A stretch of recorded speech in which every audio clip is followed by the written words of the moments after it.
প্রাণ প্রিয় বিয়ানীবাজারবাসী, হবিগঞ্জবাসী, মৌলভীবাজারবাসী, প্রিয় সিলেটবাসী, প্রিয় সিলেট সদরের বাসিন্দা, আপনারা সকলে কেমন আছেন? আলহামদুলিল্লাহ। আল্লাহর নবীজিকে বলা হলো, নবীজি গোটা পৃথিবীতে আপনাকে এমন করে পাঠানো হলো, আপনি হলেন বার্তাবাহক, আপনি হলেন রাসূল, আপনি হলেন শুভ সংবাদ প্রদানকারী। তার মানে বোঝা গেল নবীজিকে অনেকগুলো দায় এবং দায়িত্ব দিয়ে পাঠানো হলো। পৃথিবীতে শুধু মানব নয়, তিনি হলেন মহামানব। তিনি শুধু নবী নয়, তিনি হলেন মহানবী। কথা বলেন ঠিক কিনা? তার মানে পৃথিবীতে তিনি মানব হয়ে আগমন করলেও তিনি সাধারণ মানব নয়, তিনি মহামানব। কোন সুবহানাল্লাহ। আল্লাহ রাব্বুল আলামিন নবীজিকে দুনিয়াতে পাঠালেন। শুধু নবীজি নয়, বাবা আদম নবী আলাইহিস সালাতু ওয়াস সালাম থেকে নিয়ে অসংখ্য অগণিত নবী এবং রাসূলকে পাঠালেন। নবীজিকে সর্বশ্রেষ্ঠ করে সর্বশেষ নবী করে বানালেন। আল্লাহর নবীর জামানায় নবীজি আমার কোরআন হাতে নিলেন, মানুষের দ্বারে দ্বারে কর্ণকুহরে মানুষের কাছে ইসলামের দাওয়াত পৌঁছে দেন। কেউ কেউ ইসলাম কবুল করেন, কেউ কেউ কবুল করে না। নবীজিকে পাগল আখ্যা দিয়ে দূর দূর করে দাঁড়িয়ে দেয়। একাকী নবীজি বসে আছেন, নবীজির মন খারাপ হয়, আল্লাহর কাছে অভিযোগ। আল্লাহ সান্ত্বনা দিয়ে শোনালেন, রাসূল আপনার মন আপনি খারাপ করবেন না। তাহা মা আনজালনা আলাইকাল কুরআনা লিতাশকা।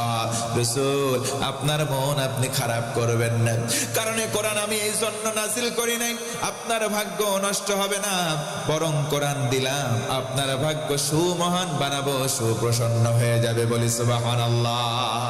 আল্লাহর রাসূলের দাওয়াতি মিশন ভীষণ বন্ধ হয় নাই। নবীজি কোরআনের দাওয়াত দেন, দূর থেকে মানুষ আসে ওই যে কাবা তাওয়াফ করবার জন্য।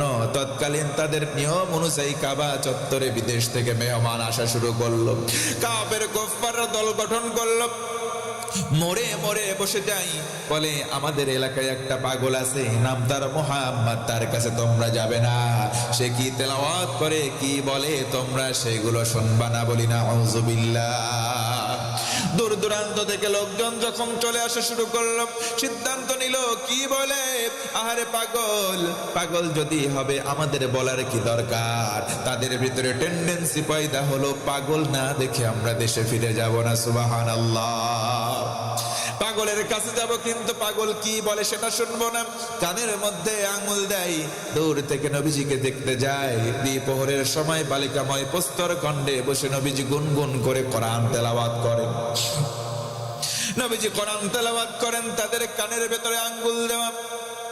দূর থেকে চলে যাই, আহারে একবার সূর্যের আলোর দিকে তাকায়, একবার নবীর চেহারা মুবারকের দিকে তাকায়।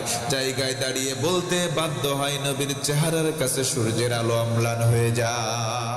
নবীজি একদিন বসা আছেন, সাহাবীরাও বসা।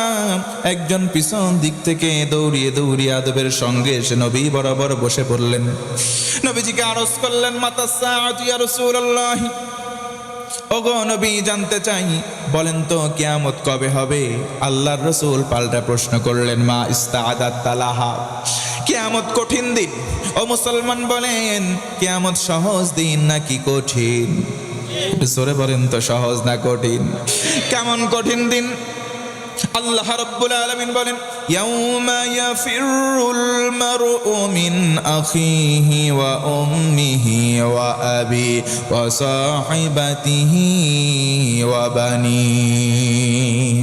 আল্লাহ বলেন, কিয়ামতের দিন ভাইকে দেখে ভাই পালাবে, বাবাকে দেখে মাকে দেখে সন্তান পালাবে, আবার সন্তানকে দেখে বাপ মা পালাবে, স্বামীকে দেখে স্ত্রী পালাবে, স্ত্রীকে দেখে স্বামী পালাবে।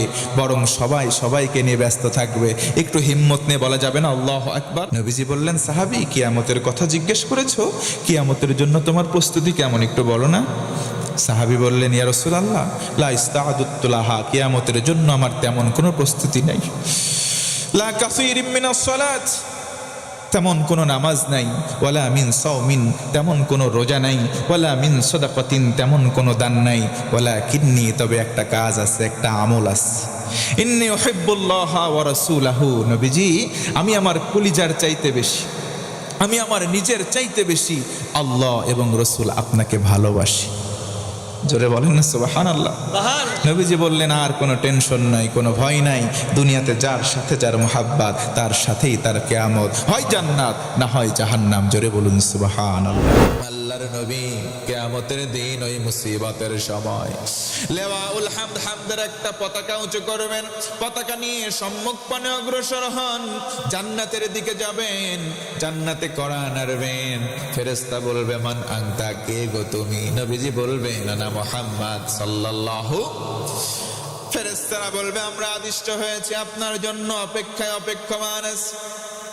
নবীজি সাহাবীদেরকে নেবেন, কিছু উম্মতদেরকে নেবেন, লেওয়াউল হামদ, হামদের পতাকা নিয়ে জান্নাতে কড়া নাড়বেন, জান্নাতের দরজা খুলে গেলে নবীজি সাহাবী উম্মতদেরকে নিয়ে জান্নাতে চলে যাবে।